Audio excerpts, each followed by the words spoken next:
Maayong adlaw kanyong tanan nga nagpaminaw karon ning tulumanon, kini ang akong suliran. Ilabi na kaninyo Dr. ni Obra ug Attorney Elaine Bathan, ingon man sa mga artista nga maghatag og kinabuhi ning akong suwat suliran. Ako si Paula. Itago lang ang akong address. Punto medikal kining akong suliran. Kabahin kini sa sitwasyon sa akong anak nga naay Kawasaki disease. Aron niyo sabtan, ingon ini ang mga panghitabo.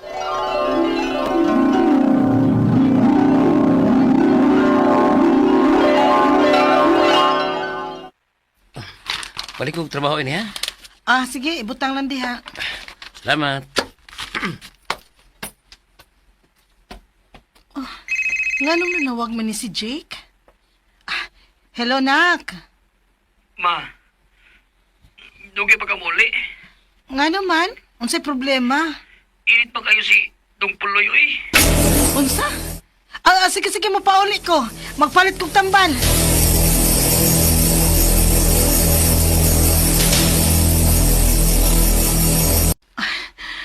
Ginoo ko init ni mo dong, oy. Inom saan ni tambal, be? Nga. Mayo gani magay, nihilo na siya. Ganina nagsigir ron sa gilak. Ayaw nagkabala ka, dong. Maokey ra ning manghod ni mo.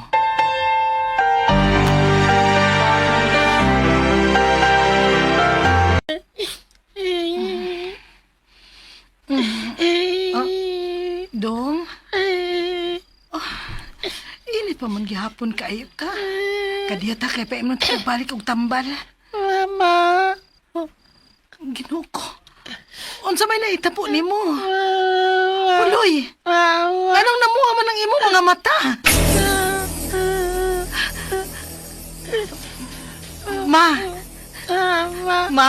Mata sa mabe. Ma, tanawa sa gud ang mata ni Dong Puloy, ma. Uwa man lagi na gipiskat ng bata. Pero wa man siya magmuta-muta, ma. May hubag siya diri dapit sa liog nako. Unsa?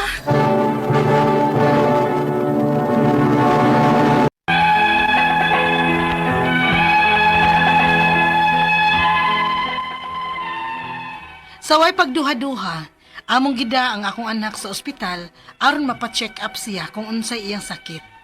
Unya, Dok,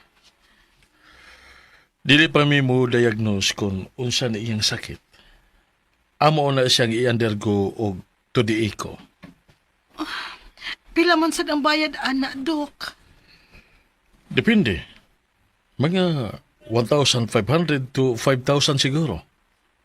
Kinuong ko. Sige, Dok. Kamoy bahala. Basta mahibawaan lang kung unsay sakit sa akong anak. May Kawasaki disease ang imong anak. Unsa, Dok? It is an inflammation of blood vessels that can lead to heart damage. Diyos ko. Sa mga bata, edad 5 years old, paubos. Anak gini mo tunga kining sakita, alang mga idara. Og nagkinalan siya og treatment. ASAP. Ilabi na nga ng hupong nagsugod ang iyang mga kamot. Og na siya'y mga rashes.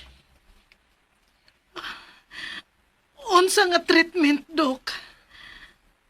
IVIG. Kun intravenous immunoglobulin. Pero, gasto ra ginitambala kay mahal. Pila ka ha, Dok? Tag 23,500 pesos per vial. Og base sa timbang sa imong anak, nagkinahanglan ta og 8 vials ASAP. Unsa?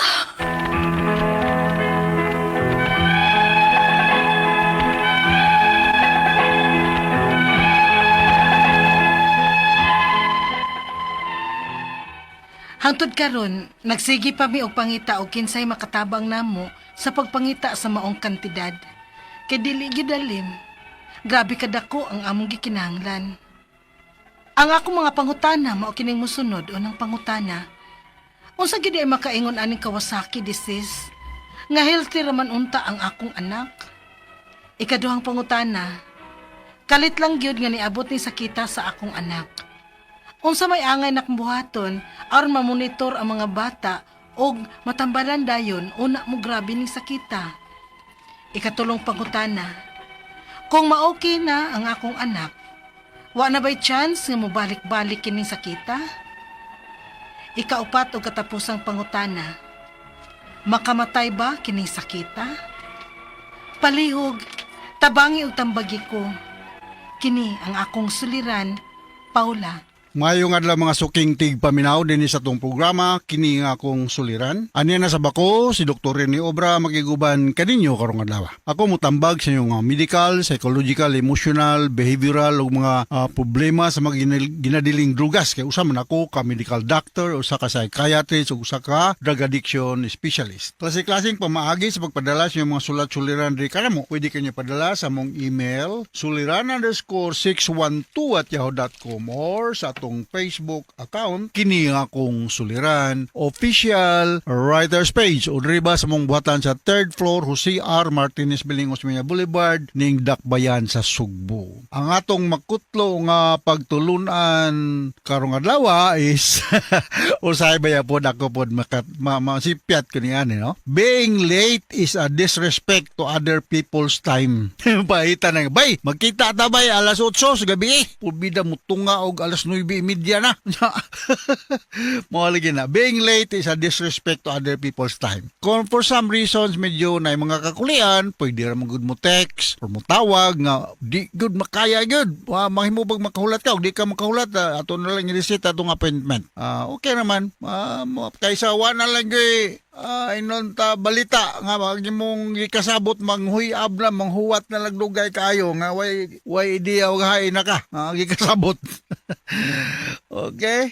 So, ang atong magtatampo karong adlaw si Paula, 17 years old. Kisa may atong i-greet ani. Daghan man niya akong listahan diri.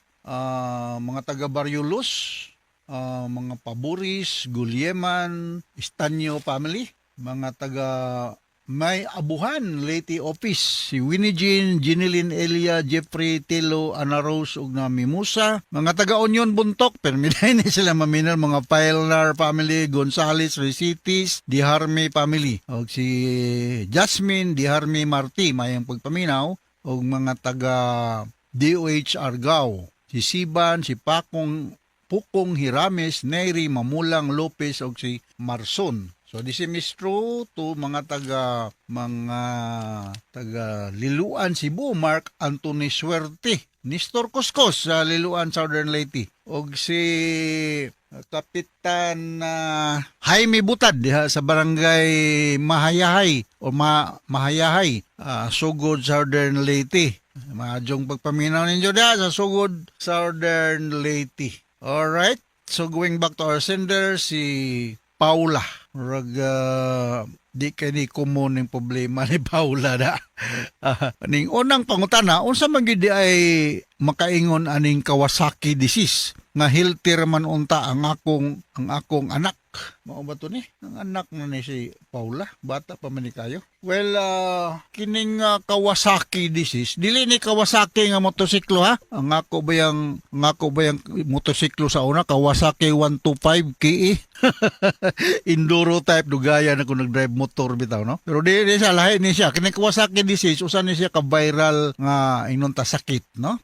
Dili inunta common ni siya pero maapektuhan imong imong mga blood vessels no. Maapektuhan ang blood vessels sa masakit aning Kawasaki disease no? magka puwa, mahilantan, nagkuang imong mga lymph nodes, unya kining mga tiil ug kamot nimo maapektuhan, moaligi na mamula, unya ay imong mouth ug imong lips ug imong throats na ay mga problema, basta imong skin mo na problema. Non-contagious ni siya, dili ni siya makatakod, pero matambalan na ni siya. So dili ni siya common, problema ni siya sa blood vessels, no? Unya ang inunta tambal niya ni pwede ra ning mga anti-pyretic kahilantan man unya anti-inflammatory maka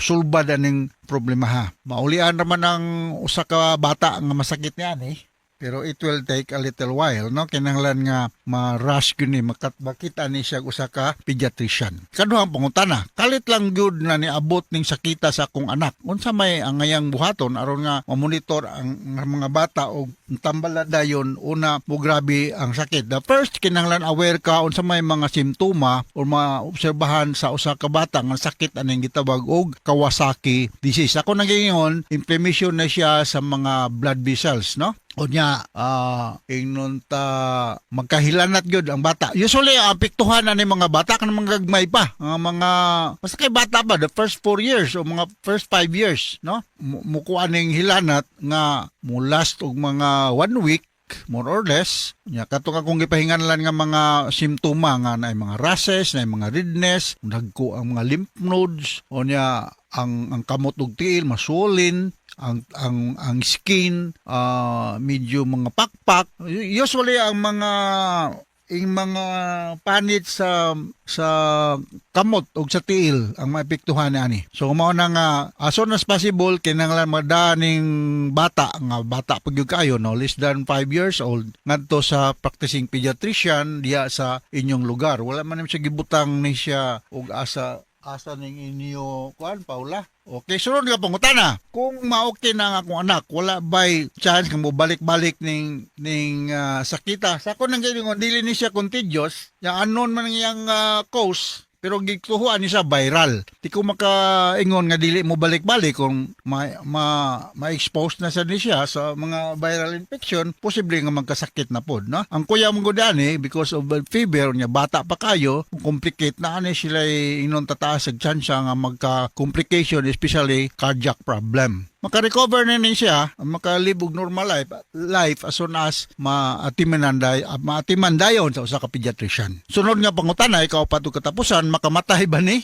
Dili man ni siya life threatening as soon as madali pag atiman. No, curable na ni siya. Bisan magani og walay tambal, as long as makaresist ang bata sa fever, dili lang kayo mo convulsion, mo remit na siya in due time, usually after 2 weeks. Pero kinanglan yun nga balo ka bata, dali kayong vulnerable kayo sila, no? Mag-convulsion, mag-sobra kahilanat, sobra ka pataas ang temperatura sa lawas, kinahanglan nga maatiman pinaagi sa paghatag og antipyretic o maybe kanang other intervention like trapuhan nimo og good nutrition or feeding. Okay? So, hinauta kasabot ka sa kung speaker ni mo, Paula, huwag mong libutang ni mo tagadiin ka. Huwag nga to sa libuan millions ka naminaw sa itong programa kini akong suliran. Once again, ako si Dr. Rene Obra. Thank you very much sa inyong makanayong pagpaminaw sa mga programa sa Remen. So, from all of us sa Radio Mindanao Network Production Center, radio mo nationwide tataka Remen. Daghang salamat o maayong